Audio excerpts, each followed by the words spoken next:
भूतिया हॉस्पिटल।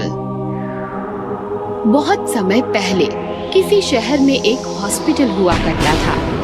असल में ये एक भूतिया हॉस्पिटल था, जहाँ के डॉक्टर और नर्सें सभी भूत थे। वो हॉस्पिटल में आने वाले पेशेंट का इलाज करने के बहाने उन्हें ऑपरेशन थिएटर में ले जाते और फिर उन्हें मारकर उनका दिल खा जाते। आपने इन्हें हॉस्पिटल लाकर बहुत अच्छा किया। अब आप चिंता मत कीजिए, डॉक्टर साहब इनका अच्छे से इलाज करेंगे। ये कहकर वार्ड बॉय जख्मी आदमी को स्ट्रेचर पर अंदर ले गया। लेकिन कुछ समय बाद वार्ड बॉय वापस आया और बोला, माफ करना, जिस आदमी को आप लाए थे वो नहीं बच सका। लेकिन उसको तो बस पैर पर चोट आई थी। पैर पर चोट लगने से कैसे कोई मर सकता है? पता नहीं, लेकिन डॉक्टर ने उसे बचाने की पूरी कोशिश की थी। वार्ड बॉय की बात सुनकर वो दोनों आदमी वहाँ से चले गए और वार्ड बॉय अंदर ऑपरेशन थिएटर में आ गया। डॉक्टर साहब, मैंने उन आदमियों को भेज दिया है। अब हम आराम से इस आदमी को खा सकते हैं।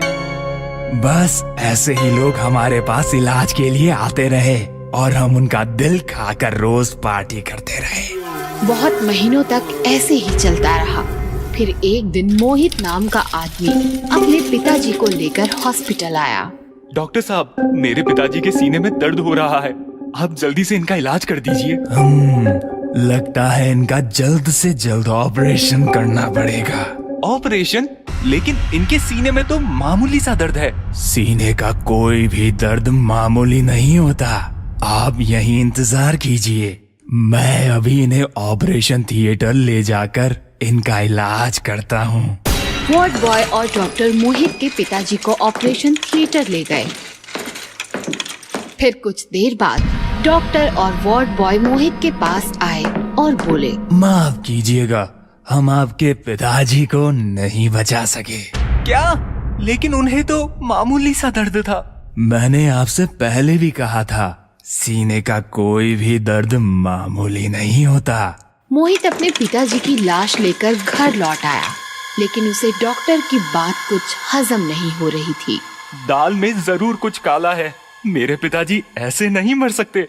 मैं इस रहस्य का पता लगाकर ही रहूंगा। ये सोचकर वो अगले दिन हॉस्पिटल पहुंचा और चुपके से ऑपरेशन थिएटर में छुप गया। अब देखता हूँ ये डॉक्टर कैसे ऑपरेशन करता है। कुछ देर बाद डॉक्टर, नर्सेज और वार्ड बॉय एक पेशेंट के साथ ऑपरेशन थिएटर में आए। चलो इसका इलाज शुरू करते हैं। डॉक्टर के ऐसा कहते ही सभी अपने भूतिया रूप में आ गए। ये देखकर मोहित डर से कांपने लगा। ये सब तो भूत है। चलो जल्दी से इसका दिल निकालते हैं। मजा आ गया। मुझे इंसानों का दिल बहुत स्वादिष्ट लगता है। थोड़ा हमें भी खिलाइए डॉक्टर साहब। लो, तुम भी खाओ और तुम भी लो।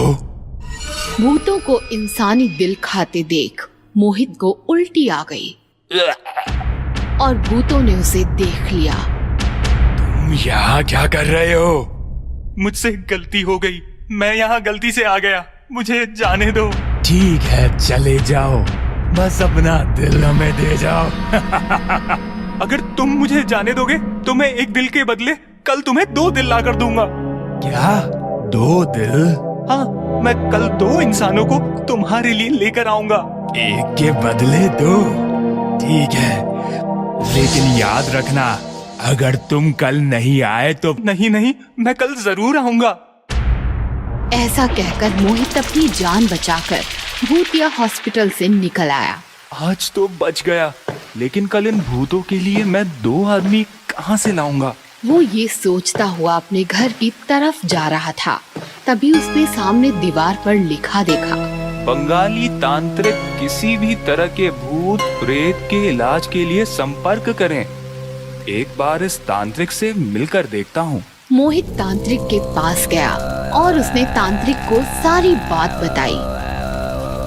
चिंता मत कर बेटा, तेरी चिंता आज से मेरी हुई। अब देख मैं उन भूतों का क्या करता हूँ। अगले दिन मोहित भूतिया हॉस्पिटल पहुंचा।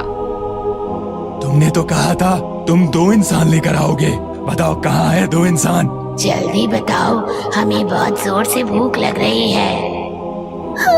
जल्दी बताओ, भूख लगी है। 2 इंसान नहीं, मैं तुम्हारे लिए एक बहुत ताकतवर तांत्रिक लाया हूँ। तो तुम हो वो चारों भूत। तांत्रिक, तुमने मेरे साथ चीटिंग की है। चीटिंग तो तुम लोगों के साथ करते हो, इलाज का बहाना बनाकर उनका दिल खाते हो। अब तुम्हें तुम्हारे कर्मों की सजा मिलेगी। तभी तांत्रिक ने एक बहुत ताकतवर मंत्र पढ़ा। अंत्र मंत्र तंत्र, चारों भूत बोतल में बंद। तांत्रिक के ऐसा कहते ही चारों भूत तांत्रिक की बोतल में आ गए। इस तरह एक तांत्रिक की मदद से मोहित ने अपने पिताजी की मौत का बदला लिया और उन चारों भूतों को पकड़ाकर भूतिया हॉस्पिटल को भी हमेशा के लिए बंद कर दिया।